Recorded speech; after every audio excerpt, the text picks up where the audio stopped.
Қазалы ауданының әкімі Мұхтар Оразбаев Сарыкөл мен Көларық ауылдық округтерінің халқымен кездесті. Аудан басшысы ең алдымен Абай ауылы тұрғындарының ұсыныс пікірлерін тыңдап, атқарылған жұмыстардың ауқымын баяндап, алдағы жоспарланған жұмыстарға біршама тоқталды. Аймақ басшысы кеше сессия облыста өткізіп, облыстың бюджеті өткенде 574 миллиард еді ғой, қазір 603 миллиардқа ұлғайды. Яғни міне қарасаңыз, өткен жылы біз 2022-де 336-340 көлемінде облыстың бюджеті болса, қазір 2 есеге өсті. Бұл енді аймақ басшысының орталықта жұмыс істегені, орталықта министрліктермен қарым-қатынасының тығыз байланысы жасаған жұмысының жемісі.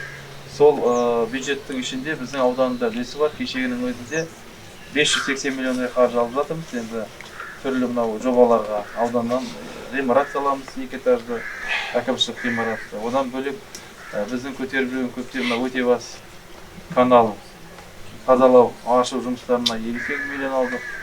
Көптеген осы ағайындар, егін шаруашылығын білетін ағайындар біледі, біздің сол жақ массивті қайта жаңғырту, 1Г-ді, 2Г-ді қашықтықтарымыз бар, соларға жобасымен талқылауды жасауға 60 миллион қаржы алып жатырмыз. Одан бөлек біздің мынау қосымша қаржыландыру, қазір ел бесігі жобасы аясында, одан қала берді шағын қала дамыту жобасы аясында Қазалы қаласында 15 көшесі алып жатыр. Соның қосымша қаржыларын алдық. Екі ортадағы мынау көріп отырсыздар жолымыз. Оны биыл аяқтауға тапсырма бердік, қазір жүріп жатыр. Бүгін мен сөйлесіп келе жатырмын, енді битумы қазір жолда келе жатыр дейді. Бірақ қосымша жұмыстарын жасай береді. Биыл осы жолды аяқтау. Қаржысы толық қаралды. Халықтың айтып жүргенде сол. Елдің ауылға тоқталсақ, амбулатория құрылысын бізге 3 амбулатория қазір басталды. Үшеуі де осындай жағдайда жүріп жатыр. Біздің Абайда, Бозкөлде, Каукейде. Қазір 1-ші қазанға деп жоспарлап отырмыз, бірақ 15-ші қазанда толық аяқтап іске қосу керек. Оны айтып отқан себебіміз биыл Қазалы ауданының 95 жылдығы, ауданның құрылғанына, Қызылорда облысының құрылғанына 85 жыл толуға үлкен торқалы тойымыз бар.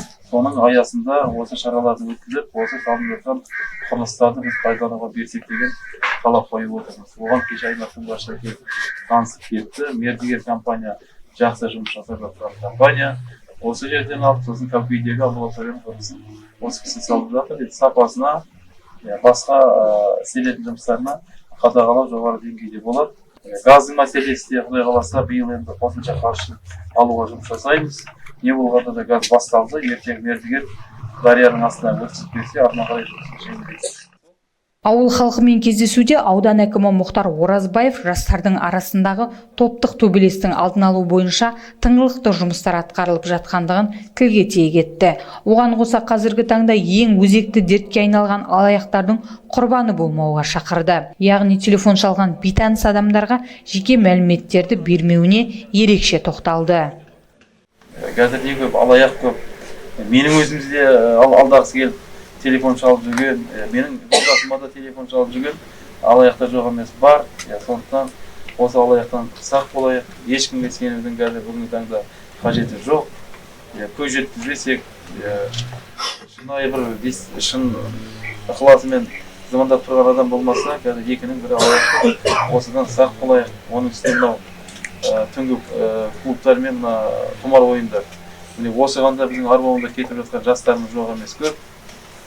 Сол жастарымыздың қазір қайда жүр, кіммен жүр, не істеп жүр, кіммен араласып жүр, неге кеш келіп жатыр, себебі неде, соны бір кішкене сұрап отырсақ, балдарымыздан, соны біліп отырсақ, біз жастарымыз дұрыс жолға түседі деген үлкен ойдамыз. Ардақты ағайындар, міне осыған үлкен назар аударсақ деген ойымыз бар.